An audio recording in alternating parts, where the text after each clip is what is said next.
You are listening to the Maple Footy Podcast, the unofficial football podcast of the North. I'm your host, Sam Little. Find me on socials at SamLittle44 and the podcast at Maple Footy Pod. And now there's nothing left to say except for sit back, enjoy, and welcome to the show. Hello, yes, and welcome back to the Maple Footy Podcast. And today, as I'm fixing the mic here, today we are doing our version of the CPL, Canadian Premier League Awards. I just wanted to take one last moment to really highlight what these players, coaches, fans have all done this year throughout the CPL. I think it was a pretty good season all around from top to bottom. I think there was a lot of competitive matches, competitive playoff pushes, a great run of playoff games as well. You know, it started off with a weather delay. The playoffs, I should say, started off with a weather delay with Halifax and York, and then ended with a weather delay with Cavalry and Ottawa. One was because of lightning in Halifax, York, and the other one was because of I'm sure that you've seen it, the snowstorm that was the Canadian Premier League final, but we wouldn't have it any other way here in Canada, I don't think. But yeah, so essentially what I'm going to do is I'm going to go from top to bottom per league table, not per playoff positions, I guess. So we're going to go from 8th to 1st, talk about each team, their season a little bit, something that impressed me, something to improve on, and then so on and so on. And at the end of this, we will then do our CPL awards for best player and all that fun stuff, concluding with our best 11, and we'll call it a day on the CPL season and start focusing again on the international break, which is starting as of recording this tomorrow, but this will probably be going up on that day. So yeah, we are looking forward to this one. I've been kind of alluding to it every time I've talked about the CPL during these playoff runs. So yeah, why waste more time? Let's get into this. So we will start off with Vancouver FC. It's another lackluster season for them as they finish 8th outside the playoffs once again. But if you look at their season in terms of what they did in CanChamp, I think this is undeniably a great season for them. And I know that is extremely contradictory. But in the league, yeah, they weren't great.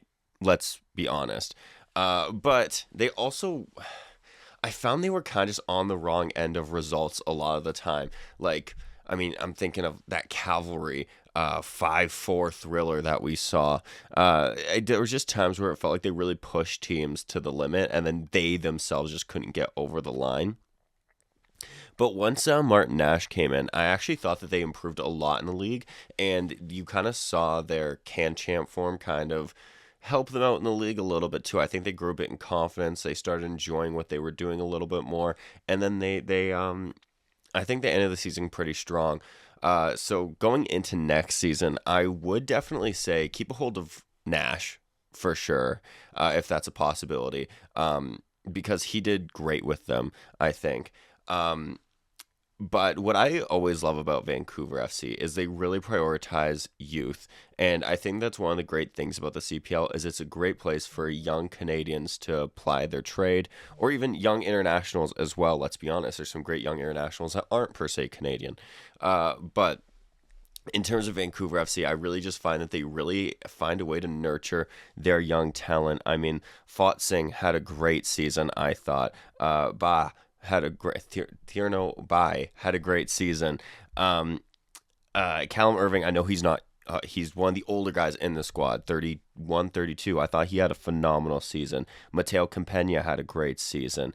Aiden O'Connor had a great season. Cunlin Luke had a good season. Like, in a vacuum, I think they all had moments where they looked quite good.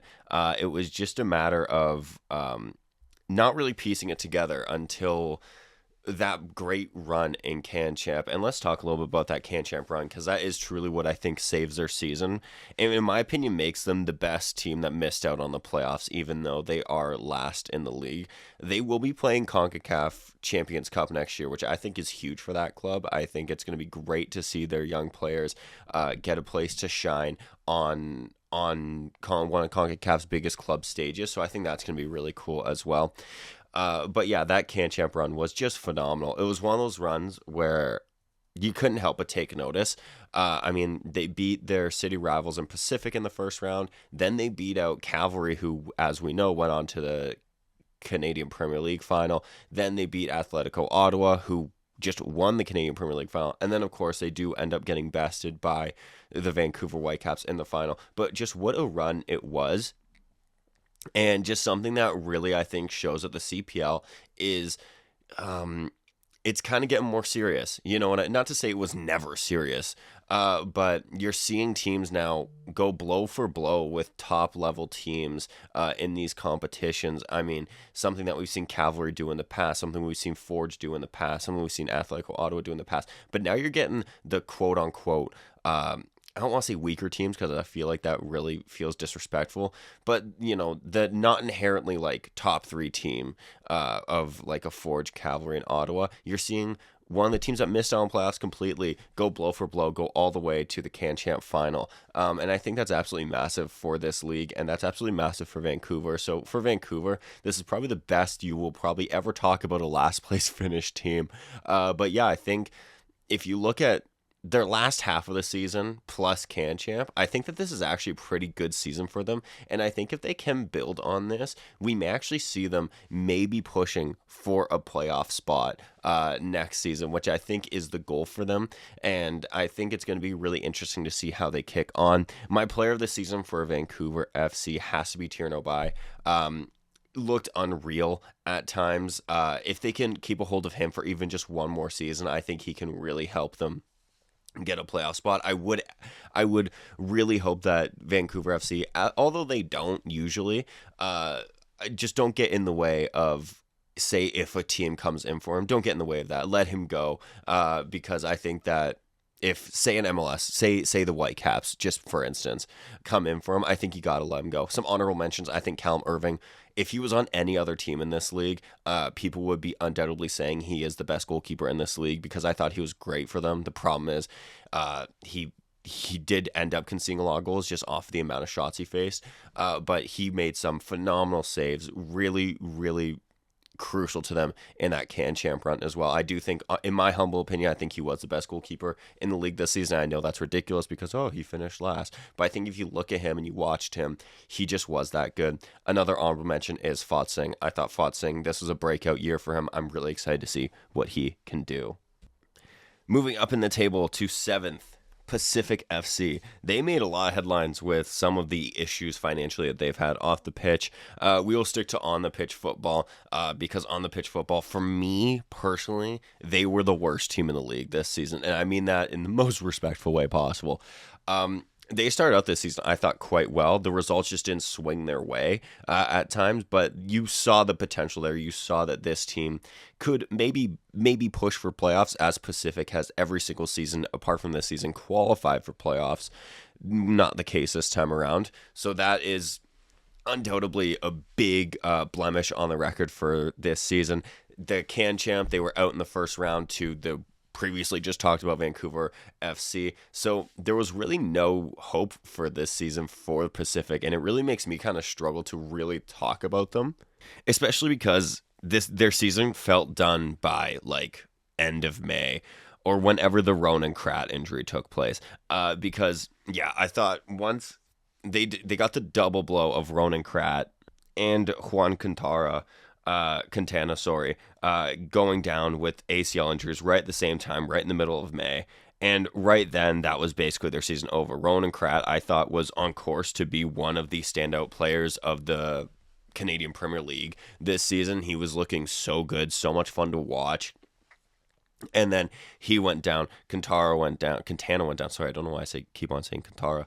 Quintana went down, and that was kind of it. And I think Pacific, I don't want to say saw it as an excuse because obviously there was still a last season to play.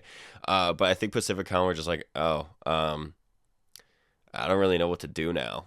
Even though they have the likes of Marco Bustos, Josh Hurd, all in the lineup as well, two good players. I mean, their defense, I do think, is also pretty good with guys like Caden Chung.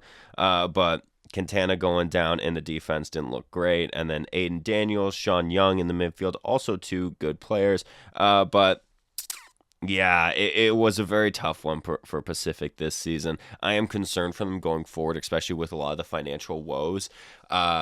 To give you a player of this season, this is going to be crazy. I am going to say Ronan Kratt. One, because I found that they were very unimpressive this season. And I think, two, you saw his importance to this squad when he went out.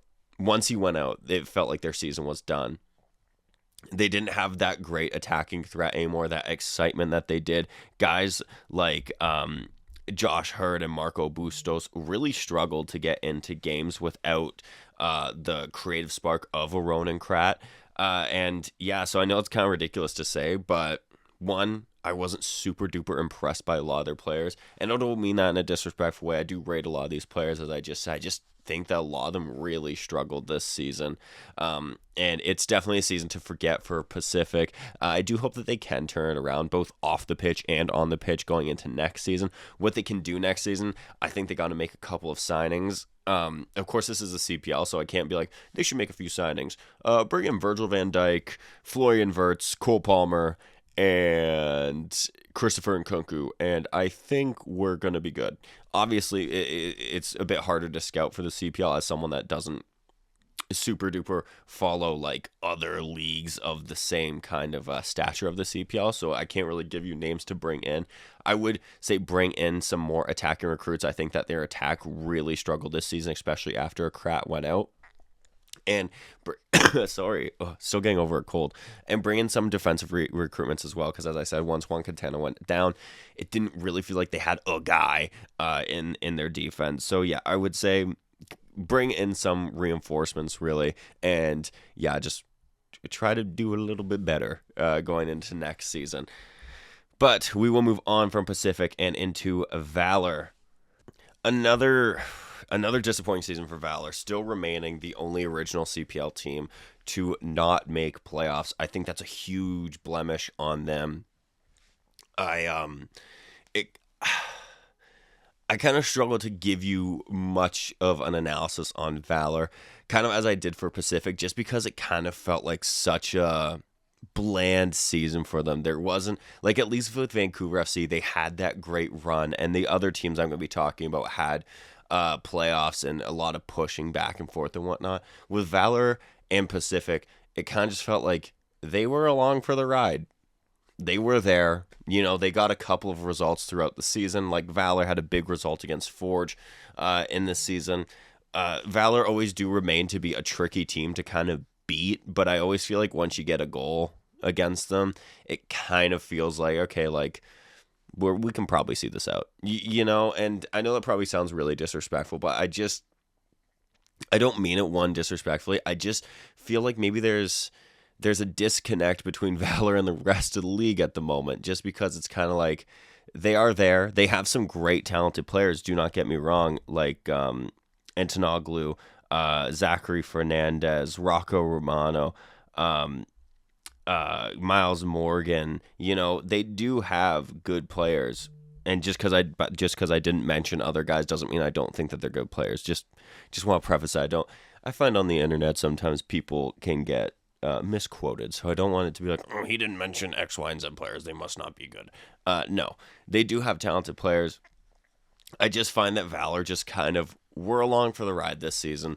They popped in a couple results, and outside of that, that was kind of it. So going into the next season, I think they really need to reevaluate what they want to do. Do they want to be a club that develops young Canadian players and sell them on to other teams? If so, that is great, and I think that that's a very great way to implement a team in the CPL, of course.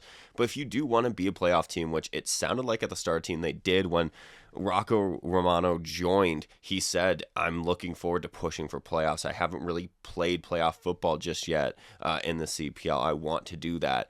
And he still has not yet done that. So to me, it sounds like they do want to do that. They just are finding it tricky to do that.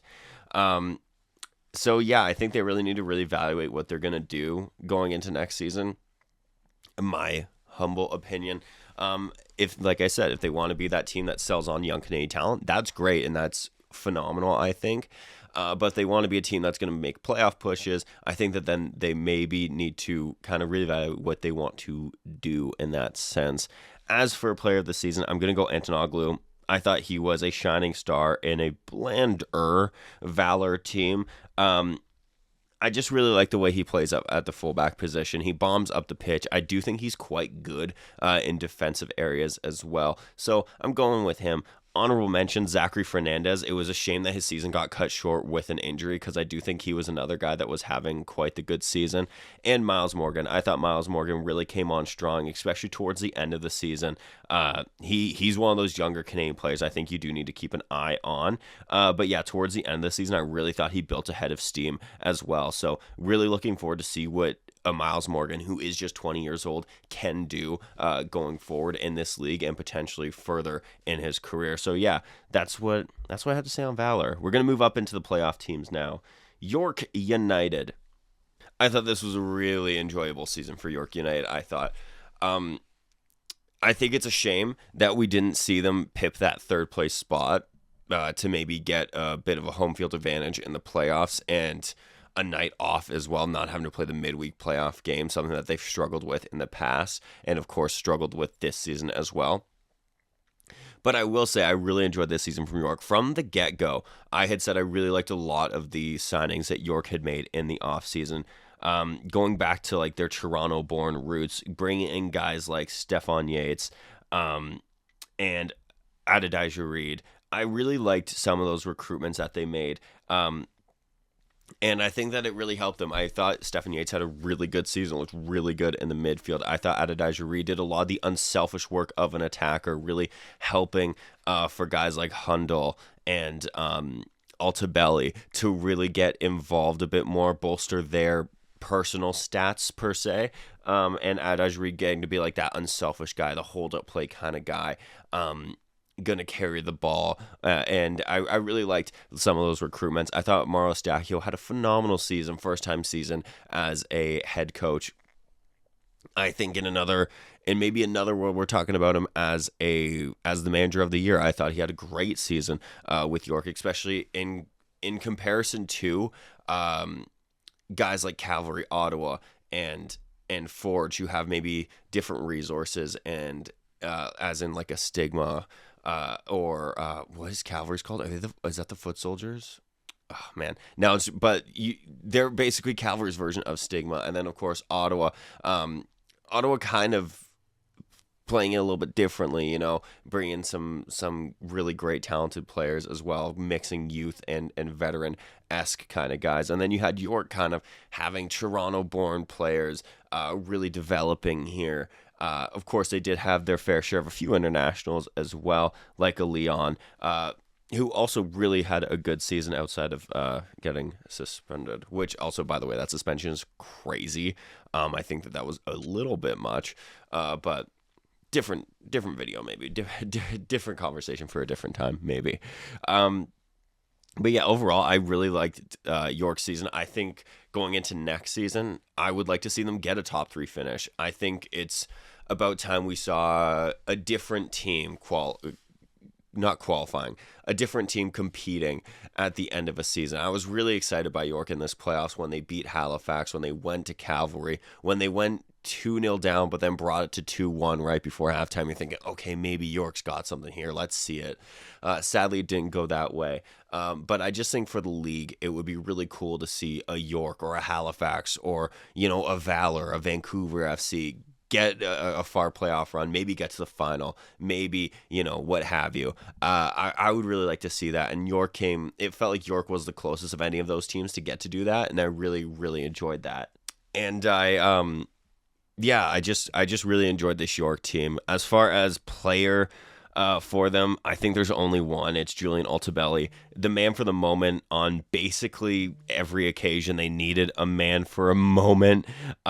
He looked great this season. From match week 1 all the way until the playoffs, I thought he had a phenomenal season. He was just such a joy to watch. He was scoring goals. He was looking really entertaining on the ball. I believe he got York's official player of the year as well. So I really enjoyed that. I really enjoyed Altabelli. As far as honorable mentions, Sholajima. I know he didn't start a whole ton, but when you have a talent like Sholajima, he's always going to get mentioned. He's doing bits right now, by the way, in the U17 World Cup. Yeah, this guy is still so young. I love it. Oh my god. He's one to watch for sure for the future. I really hope York continues to nurture him, and then when the time comes, I do think he will have to make a step from the CPL, maybe to the MLS or maybe to Europe. That might be a conversation for later down the line. But right now, continue to nurture him, manage his minutes, manage him properly, and I think Estacio did that really well this season as well. But yeah, York, I thought they had a good season, so I'm pleased with York. As I said, going into next season, push for that third place, or I mean higher than third if you can push for that. But push for like a top 3 finish so you can miss out on the midweek game, because I think that's another thing that really killed them in this playoffs was that midweek game took so much out of them. I think against Halifax, once it came to Cavalry, they looked pretty well done. They still put in a good effort. They still obviously really tried. They made it competitive until about the midway through the second half. It really fell apart. But yeah, I think if they can do that, maybe you might be seeing York make a proper playoff run and maybe even playing in a final. Who knows? But yeah, I'm happy with the season that York had, I think, and Estacio I think did really well. Halifax Wanderers, newly managerless, as Patrice Geyser was relieved of his duties after they fell in the playoffs to York at home. Halifax. They do have a good team. They have a good step, and they have a phenomenal fan base. Potentially, maybe the best fan base in the league. I'll let the fans decide that one, but they do have a very passionate fan base, 100%. I think it'll be interesting to see who they get as a manager. And what kind of style he's going to play. I think Geyser did well with them, I think. I do think that I don't want to say disappointing when it came to the playoffs, but I guess that's really the only way to describe it. He looks pretty good throughout the season, like they're going to get playoffs, solid. And then they got to the playoffs, and then they lose. Uh-oh. Especially from positions in which they should have won. Like they were so close to seeing out the game against York. Like, here, wait, let me read out the times in which York had scored. So Halifax is 1-0 up until the 86th minute in the playoff game. You have to see that out. Then they go 2-1 up in extra time in the 114th. And then 4 minutes later, they concede to push it to penalties, and then they lose on penalties. You have to see those things out, man. And I think that's what's going to haunt Halifax throughout this offseason is if we had just seen that out, maybe we go on to play Cavalry. Maybe we pip a result against Cavalry. It's all what ifs at that point. But I do just think that it's a disappointing end to a decent season from Halifax. I think with Halifax, kind of like with York, that I didn't mention for York, I was too busy pumping their tires. But both teams, I think, just struggled with consistency throughout the season.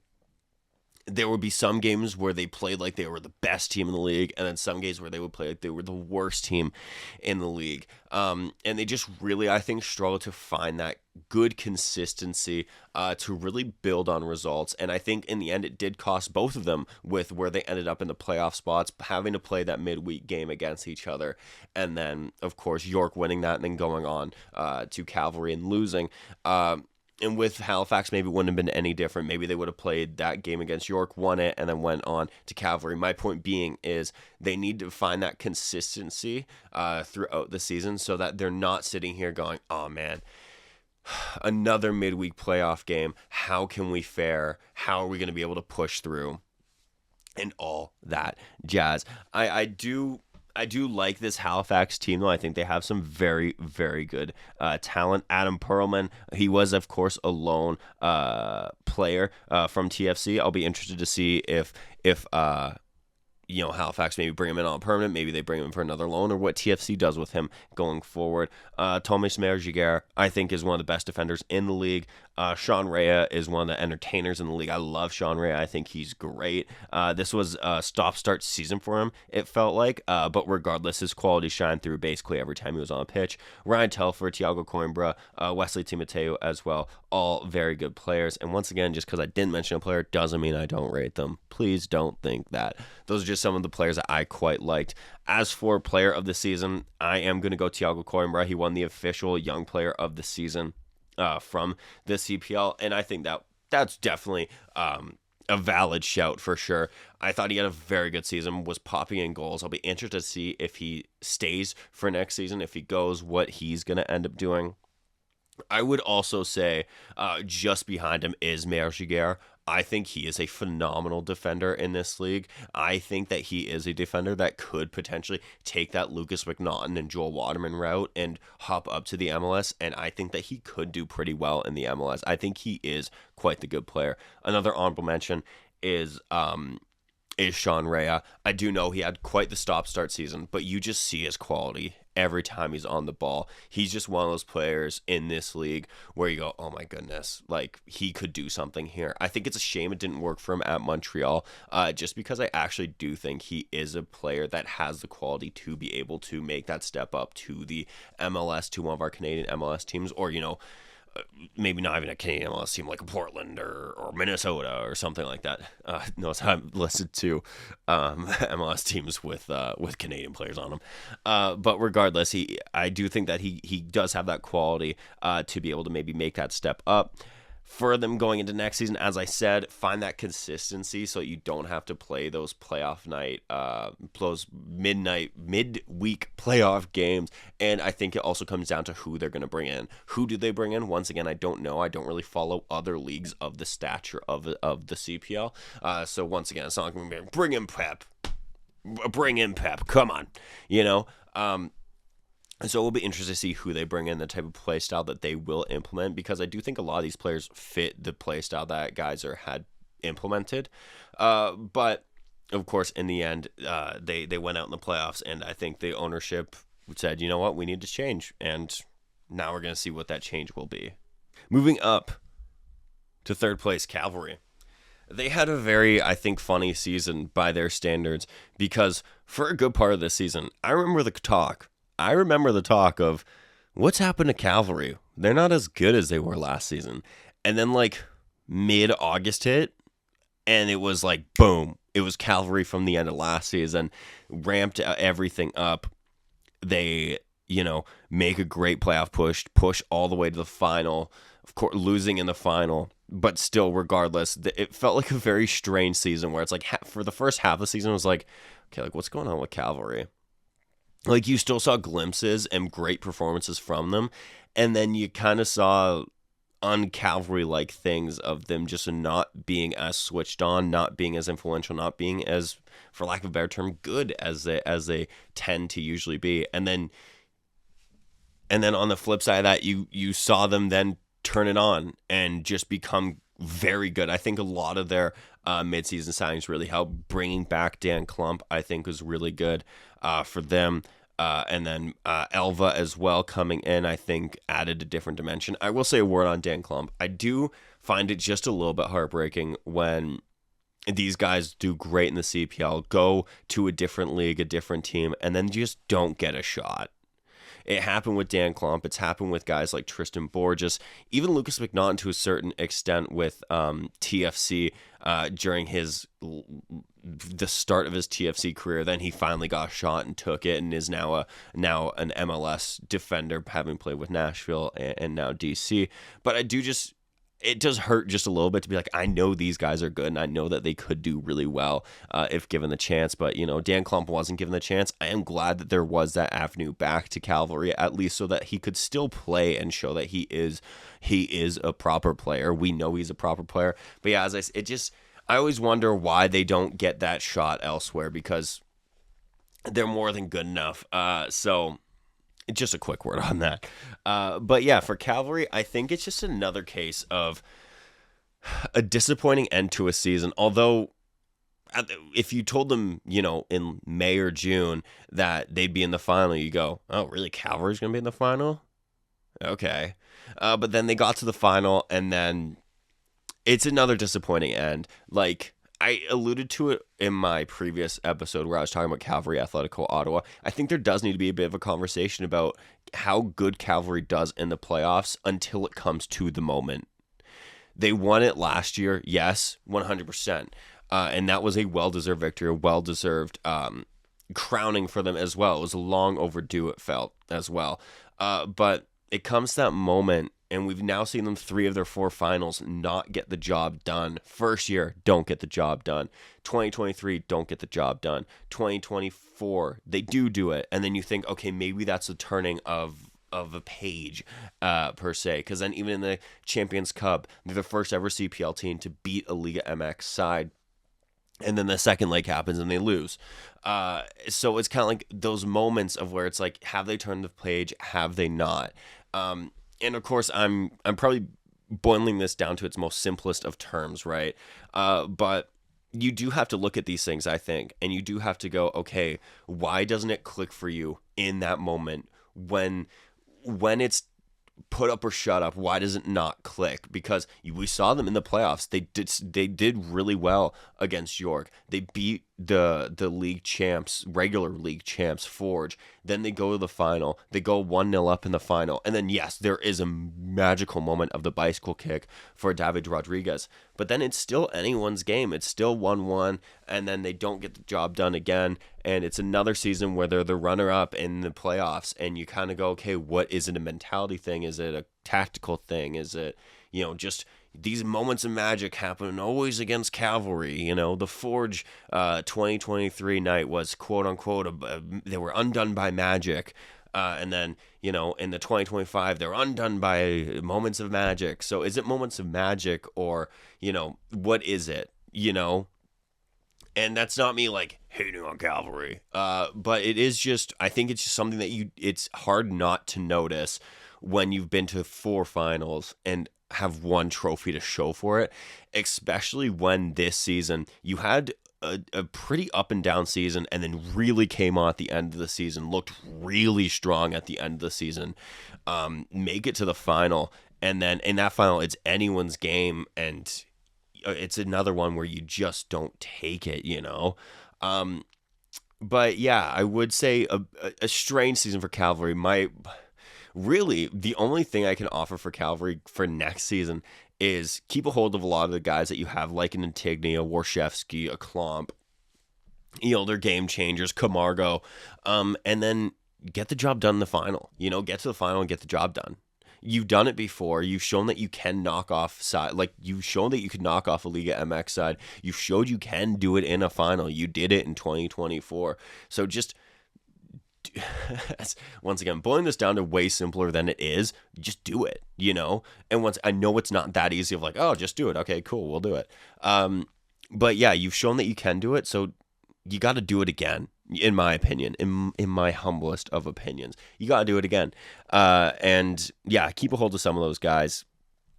I think Wheeldon Jr. is a good manager in the CPL, and I do think Cavalry is a very good side. But yeah, I think it's hard not to notice the record in the finals, As for player of the season, I think there's only one man that can take it for Cavalry. Sergio Camargo, I thought he was great this season. Probably his best season in a Cavalry shirt. I thought he was great. It is a shame that right before the playoffs happened, he does go down with an injury. And, maybe their playoff run, I mean, not that they missed him until the final, right? But maybe their playoff run is a bit different with Camargo. Who knows? We're once again playing the what if game. But another honorable mention, I will say honestly, Marco Carducci. I thought he made some great saves this season, potentially his best season in between the sticks for Cavalry, which is, I would say, a pretty big statement given the fact that he's a 2-time Golden Glove winner, and this was not one of the times he won the Golden Glove. But I do think he had a good season. Warshevsky as well, I think, is always going to earn a mention too, just because I thought he had quite the season. Moving into second place, but the CPL champions, The North Star Cup winners, Atletico, Ottawa. Yeah, they had a phenomenal season. Like, they fell just short in the regular season by 2 points. They ranked, I can't remember if it was the highest ever amount of U21 minutes or if they were right up there. Regardless, they were right up there ever in U21 minutes, which is huge. So it showed that they did this while still playing youth, and it's youth Canadian minutes, I believe it is. So that's really, really cool. Really great to see that. Shows that the league is helping develop young Canadian talent. So I don't want to hear anything else. And yeah, I just thought that, goal scoring, defending, I do think, in my opinion, as I said in the last podcast, they were the best team from start to finish this season. I thought they were quite good throughout this season. I think they were the deserved winners of it, just with the brand of football that they ended up playing. How well they did with integrating the youth, mixing it with some veteran guys. And yeah, and in the end, they talked the talk and walked the walk. I mean, Diego Mejia had a lot to say going into many games this season about how Ottawa was the best. But is he wrong? This season he wasn't. Is he wrong about them maybe being the best ever side? Who knows? I think that there's a conversation to be had there for sure. I mean, you'd have to, CPL historians would have to, go through the record books and whatnot, but off the top of my head, he would have a case at bare minimum. But yeah, I think that just there really isn't much negative to say about Atletico Ottawa season. Like, the only negative that you could say is like, oh, well, they didn't win the regular season. But really, in the end, the big trophy is the North Star Cup anyway. So they won the best. They won the best trophy they could win. They've qualified for a CONCACAF competition for the first time in their history, winning the North Star Cup for the first time in their history, integrating so many young players into the squad. A lot of guys really showing what they could do. Guys like a Sam Salter winning MVP, Players MVP, Golden Boot. Nate Ingham had maybe his best ever season in between the sticks for Ottawa. Guys like a Batney, one of those young Canadian players, really showed what he could do, especially in the absence of a Didic who went out with a bad injury towards the beginning of the season. David Rodriguez was a great loan pickup for them as well. I thought he did really well. Antonaro, Manny Aparicio had maybe his best ever season in the CPL. So the list kind of goes on and on about just guys that did so well in this team. And I feel bad cutting Ottawa to just like they were really good, but they just were. I don't really have a whole ton more to add to the conversation outside of, yeah, they were really good. They talked the talk, they walked the walk, they got it done. Their players individually had great seasons. As a team, they had a great season. They played a great attacking brand of football whilst also being pretty good defensively too. The U21 minutes is what really sticks out to me. I think that is absolutely massive to show that the champs can implement a younger team and really thrive on that, and also having veteran guys in there. So I don't want to just discredit them and be like, they were really good, but they were, going into next season, if they can keep a hold of Mejia, I think that would be really big. They've already lost Sam Salter, so they're going to need to find a replacement for him. David Rodriguez, the man of the moment right now, with his 2 goals in the final, he was just a lone signing. So we'll see where he ends up going, or if he's going to come back to Atletico Ottawa, or, if MLS teams are going to be in for him, or teams in Europe are going to be in for him, what have you. But regardless, if he does go back to Ottawa, I think that would be a huge get. I'm just not sure it's going to happen. So I think going into next season, they're going to need to find replacements for a Sam Salter, for a David Rodriguez, and for any other guys that they are going to lose. Like if, say, an Antonaro leaves or an Abatne leaves, you're going to need to find replacements for them as well. As for player of the season, I'm going to go with David Rodriguez for Atletico Ottawa. I just think he did so much for them, and that's taking... Obviously, the final plays a part in that because he is the guy that stepped up for them in the final, and I think that does speak to him as a player as well. But he was one of the most entertaining players to watch in the league this season, stepped up in the big moments pretty much every time, and more than proved it in the final as well. I thought he was just great, added a bunch of goals and assists.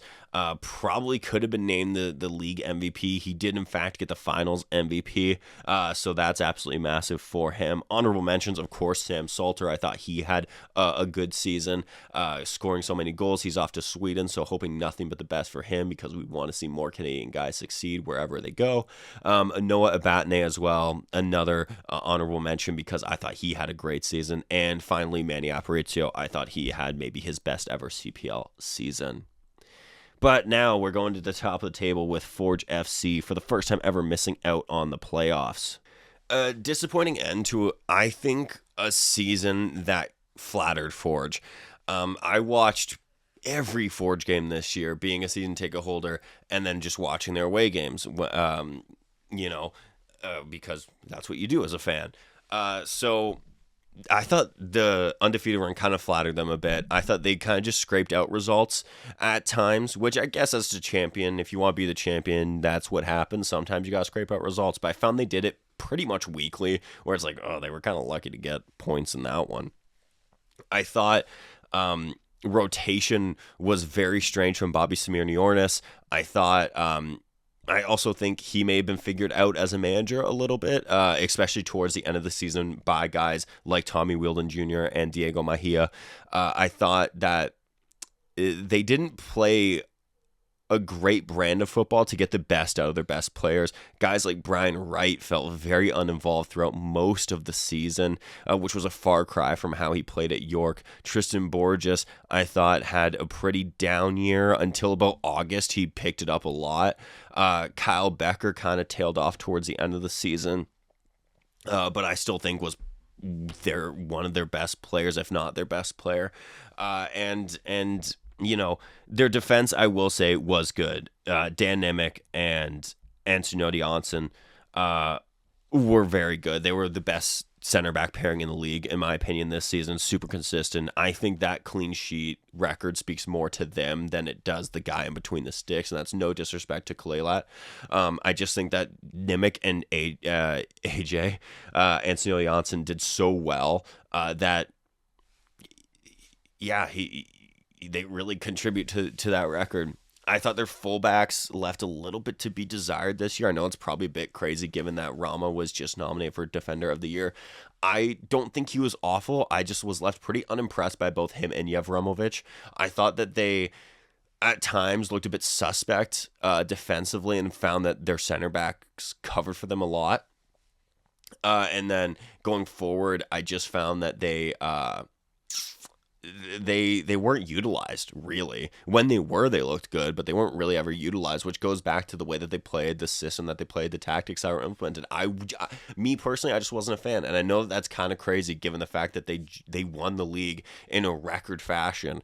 But to me, I think if you watch the games and you watch this Forge, you'll find that this wasn't the best Forge team that we've ever seen. I thought last season they were better. I thought in 21 and 22 they were better. In 23, in all fairness, 23 Forge wasn't the best, but they still ended up going to the final and winning the final. Something that this Forge side did not do. I do think that they didn't rotate enough, and I think that it ended up really costing Forge towards the end of the season. These guys looked dead tired come the end of the season. Guys like Noah Jensen, Ben Payton were barely utilized. Youth was sparse outside of Jose Masunda, which is great to see him get to play. But where were guys like Lepauschuk? And maybe, Sam, you're probably being biased because you interviewed these guys. You might be right. I'm not even going to front. You might be right. But even Zane Bruno as well, Kadim Kane, who ended up unfortunately getting that injury, Kone, these guys were not utilized a whole ton. And I'm obviously not I'm not the guy that makes those decisions, so I don't get paid to make these decisions. I'm just a guy with a microphone airing my opinions on the team that finished first. So obviously, they did something right, and they did get big results, and they did do well at times, more than at times. They did well throughout the season. But yeah, I just found it was a strange season for Forge, I think. Whereas, we should be talking about this as the greatest season that Forge has had, it really does feel a little bit like a disappointing season in a weird sense. Going into next season, I'd like to see guys utilized more, like in positions where they can thrive, like a Brian Wright being able to thrive in this system, a Tristan Borges getting back to that 2024 Tristan Borges that we saw where he was near unplayable at times, getting the best out of continuing, I should say, get the best out of your defense, like Dan Nemec and Anthony Onsen. And they are of course going to lose guys like Malik Olawabi-Belawu, which I think is going to be a huge loss because I do think he is a great defender. But and just other contracts that are coming to an end, as all these teams will have to deal with, which is another thing I should mention. Every single one of these teams could look a lot different with contracts coming out and what have you. But yeah, going into next season, would like to see them play more to certain guys' strengths, maybe play a different brand of football that isn't so just pass backwards, pass sideways, wait for the perfect moment to strike. I think it really hurt Forge towards it, and implement rotation a lot more. I found that they just didn't, and it made these guys dead tired come the end of the season. But yeah, I know that's probably a really weird way to talk about the team that finished first in the league. But yeah, that's how I feel about Forge this season. So yeah, that wraps it up for the team by team. I hope it wasn't too harsh on your team. I was probably the most harsh on my own team. I'm a Forge fan, as you know, based in Hamilton, from Hamilton, born in Hamilton. We from the Hammer, baby. But as a fan, I think you're probably going to be more harsh on your teams. If I was maybe, say, a Cavalry fan, I might have went even more in on Cavalry. If I was a York fan, maybe I went in on York or a Valor or what have you. Maybe I would have gone in a little bit more on them. But yeah, with Forge, I think I'm always going to be, you're harsher to the things you love, I guess. So maybe that's why I'm a little bit harsher on Forge. And maybe if I was a bit more neutral, maybe I would, not be as maybe negative. But yeah, I do think that it was an interesting season for Forge, I think, because on paper it reads as their best season, but in my humble opinion, I don't think it was. As I said, 21 and 22 I thought were better seasons. 24 I thought was a better season. And then even 23, you look and it wasn't a great season, regular season, but they still got it done and they got the win in the North Star Cup, So yeah, let's move into solo awards because I'm excited for this. So we're going to do Young Player of the Year, Best International Player, Best Manager, Best Defender, Best Goalkeeper, Best Player, and then Best 11, and we'll call it a day. So Best Young Player of the Year.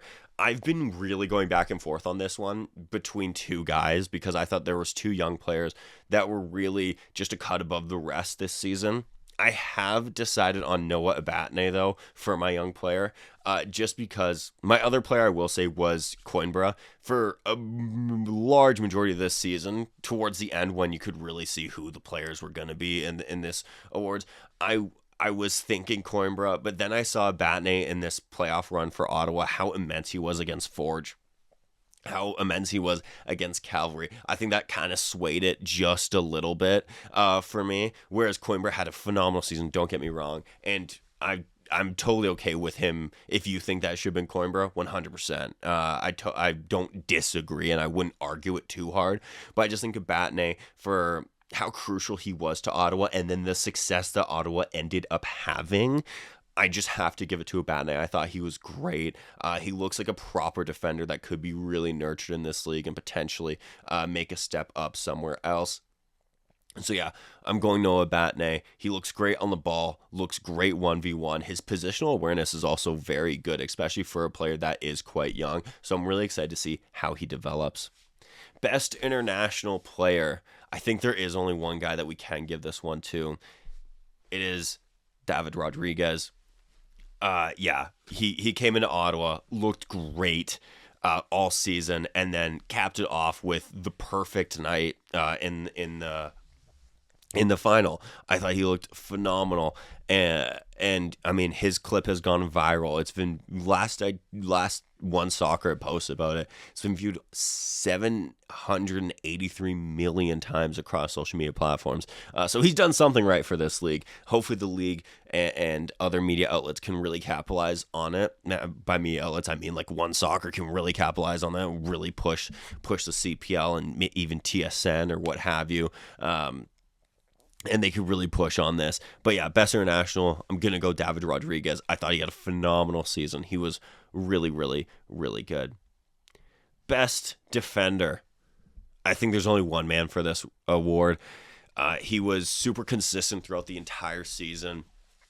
Really transformed that Forge back line. I think is extremely responsible for the clean sheet record that Forge does now hold. I am going Dan Nimick. I thought he was great. He had maybe a month slump where he wasn't as good as he was throughout the season. But even him not as good as he was still, in my opinion, the best defender in the league, which just shows the level he was playing at throughout the entire season. I just thought he was immense for Forge. He was doing so much for them. He was really stepping up for them with some big tackles and big moments. His positional awareness as well was great. His man marking was great. One-on-one defending was great. Even pushing up and chipping in with a couple of assists and what have you. I just thought he had a great season. For me, the best defender in the league. He was just so good. He is another one of those players that I feel could make that step up and maybe into the MLS. Like a McNaughton, like a Waterman have done in the past. We're now going to move into best goalkeeper. This is going to be insane, and I know you can disagree with me. I'm going Callum Irving. I know, Sam, how are you going with the guy that was on the last place team? I just think he was the best goalkeeper in the league. He faced the most shots this season, made the most saves this season. If he was on literally any team that made the playoffs, I think he would be up for this award, like the official award. And I think that it wouldn't even be a conversation. I think it would literally just be, yeah, it's Callum Irving. Obviously it is. He was great this season. And I do know his team finished 8th of 8. I don't care. These are my awards, baby. I'm going to list who I want to list. But yeah, I just thought he was phenomenal this season and was crucial for them in their Can Champ run, was big for them in the league. And as I said, I think if he was on any other team that qualified for the playoffs, I think he would have been a shoo-in for the official award. Best manager. I think there's only one man that we can give this to, especially after the results on the weekend. It is Diego Mejia. He played such an entertaining brand of football this season. They were so much fun to watch. As I said, he talked the talk, but then he also walked that walk. So yeah, I'm going Diego Mejia. You could give it to Bobby Simeone. I think you could also give it to Mauro Estacchio. I think you could also give it to Tommy Wheeldon Jr. I know I just named half the managers in the league. Another shout, low key. We're now listing more than half. Martin Nash, just for what he did when he came into Vancouver. Yes, I'm going with Diego Mejia. I just thought the brand of football he played from start to finish of the season, he gets the big result as well, which I think is another swing factor for me, which is why I wanted to do this after the playoffs, because the playoffs for me are part of the season. So I think that you have to take into account what happens in the playoffs. Regardless, we will go with that. Best player. I have gone back and forth on this one now since the end of the playoffs. For the longest time, I was saying Kyle Becker. Because he was phenomenal this season. He tailed off a little bit come the end of the season, and then Forge's playoff run, I think, really turn my head on Becker, because that's my GOAT right there. That's the CPL GOAT in my opinion. But then a guy like David Rodriguez really came in. He had a great season already. Then what he did in the playoffs was phenomenal. I am dying on my hill, though. I am going Kyle Becker. If you want to say David Rodriguez or a Sam Salter, I once again wouldn't argue it too hard. I just think what Kyle Becker did in this Forge side, he was one of the players that I thought really looked himself in this Forge side. You saw guys like Brian Wright and Tristan Borges not look as influential as they once did with Forge, or in Brian Wright's case with York. Hajabrapor didn't look his usual self until the end of the season, where he really started to pick it up. You could say Dan Nimick had a great season, and he did 100%. I just think Kyle Becker, from start to finish, I think he had a phenomenal season. And even though he did kind of drop in his performances, even a half as good Kyle Becker, to me, is still the best midfielder in this league. I do think he is that good and was that good this season. He's not going to be the guy that's going to get you 10 goals, 10 assists in a season. He is going to be the guy, though, that's going to control a game, going to dictate a game. He's going to... He's got that leadership in him as well. So for me, is this biased? Most likely, yeah, but it's my podcast. As I said, if you want to say Sam Salter or you want to say David Rodriguez, I wouldn't disagree on that like too hard, because as I said, David Rodriguez really made this one really tricky for me. But yeah, I'm going to go Kyle Becker. I just thought from start to finish, he had a phenomenal year, especially at the age of 30. Is he 34 or 35 now? Regardless, in his mid-30s, still being so good and so influential with the amount of games under his legs. It has to be. For me, it's Kyle Becker. But now we're going to move into the best 11, and then we're going to call it a day. So goalkeeper kind of picks itself after I just said who the best goalkeeper in the league was. Callum Irving, honorable mention to Nate Ingham, I think. Defense, right back, Fraser Aird with Cavalry. I thought he had a good season. I also thought right backs this season, there wasn't really a whole ton of competition for Fraser Aird, I found. I think he was the best right back in the league this season, so I'm going Fraser Aird, really. That's what it comes down to. Left back, even though he played more of a wing back role, I'm going to go Antonaro on Ottawa. I thought he had a great season with Ottawa, one of their standout players, another one of those young players. I thought he looked super good.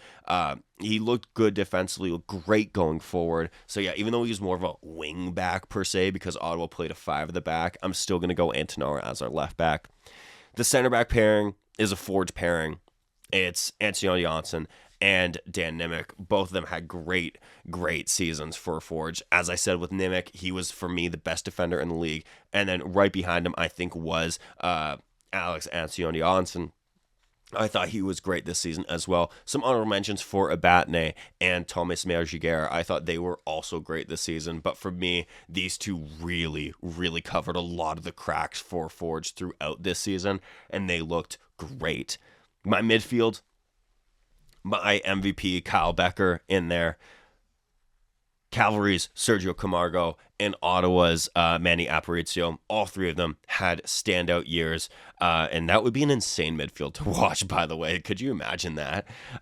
Going into our front three, we've got David Rodriguez, Sam Salter, and Julian Altobelli of York United. Sam Salter breaks the record, wins the official league MVP for the CPL and the player's player. David Rodriguez, I think another one that would be up there for MVP chat. And then Julian Altobelli, I just thought he had a great year, so I'm including him here. Shout out to Thiago Coimbra, who just misses out to Altobelli. But in the end, I am going with Altobelli here.